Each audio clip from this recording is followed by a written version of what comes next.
Hello, guys. This is Mr. Cole. We are nearing the finish line, folks. Today, we're going to follow with the next president in line. So, we had talked about George H.W. Bush. Unfortunately for George H.W. Bush, he is going to get kind of unlucky. Decent president, but like all presidents, is kind of susceptible to how well the economy does. And unfortunately, the economy has a downturn towards the later part of his presidency, and as a result, he is going to have a really hard time being reelected. And so, with that, as a Republican, he is going to lose to the Democrat, Bill Clinton, who will be our president through the majority of the 1990s. Okay. Now, you probably know Bill Clinton, probably more from his wife, Hillary Clinton, who famously ran for president in 2016. Now, when you think about the 1990s, really what you think of is the technology boom.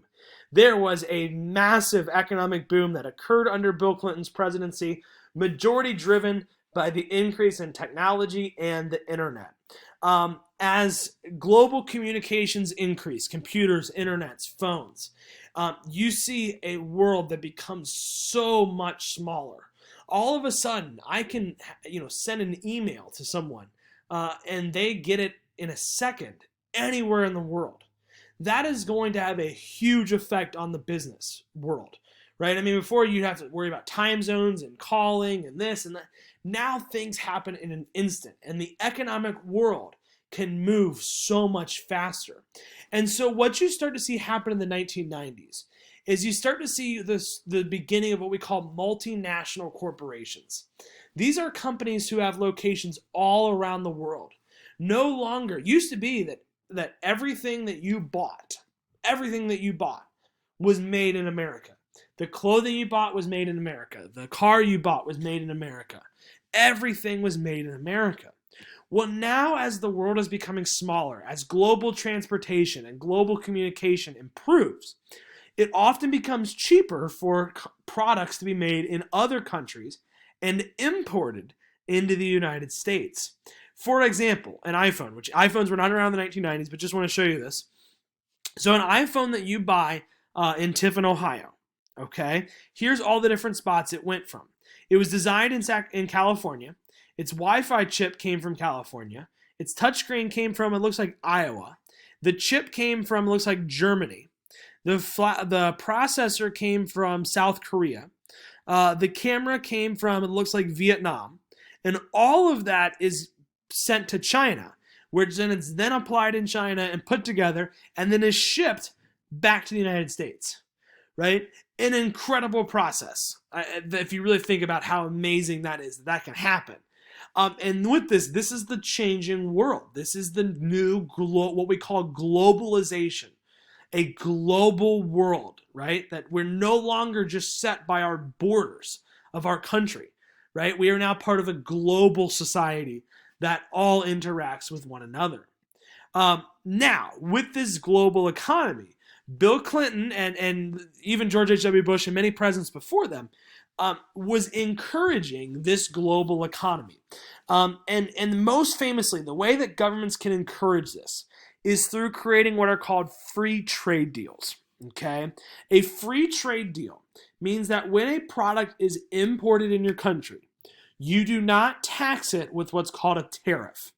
For most of American history and most countries' histories, any products that were brought into the country were taxed as part of a tariff. That money was raising money for the government and stuff like that. Okay? However, to encourage this globalization, the United States is going to sign a variety of trade deals. Most famously, the most famous one is called NAFTA. NAFTA is the North American Free Trade Agreement. It was an agreement between the three North American countries, Canada, the United States, and Mexico, that they would not place any restrictions on trade. No tariffs, no quotas, no rules. They were just able to go across the border. Okay? Well, the problem with that is that in other countries that America has trade deals with, oftentimes their workers are able to be paid a lot less than United States workers can. United States has a series of labor laws protecting workers from unfair wages, from unfair variety of things, right? Unsafe working conditions, things like that. Well, in many countries, their workers don't have those. And so what we saw happen was a lot of United States manufacturers, factories, left and traveled to countries that America had free trade deals with that did not pay their workers as much. And so we began having a trade deficit, which means America imports more products than it exports. We buy more products than other countries buy of our stuff. Now, that sounds really bad. Honestly, from an economic point of view, most economists say this isn't a major concern because the nice thing is that now products cost less money, right? If Mexico can make a t-shirt for $1, okay, but America takes $5 to make that same t-shirt, well, why not make it in Mexico and ship it up and buy a cheaper product, right? And that's kind of the logic of these companies, right? Why not go with the cheapest part of labor? Here's the problem. Although it has been good for the American economy in terms of buying cheaper products, the majority of jobs that were lost were jobs in manufacturing, factory jobs, okay?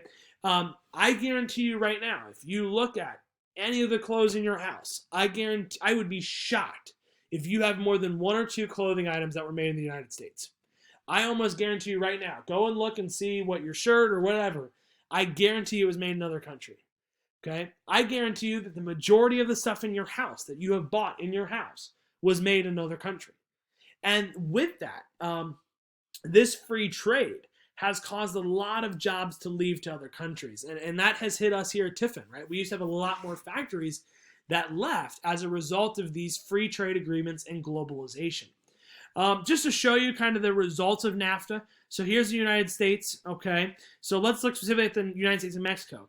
So we sell $212 billion of our products to Mexico, but we buy $271 billion of Mexican products. And so with that, it shows that trade deficit that has happened under this free trade. However, that $271 billion worth of stuff is a heck of a lot cheaper because it's being made in Mexico. So it's a very, very complex issue. I wish that we were in class because we can do a lot more with it.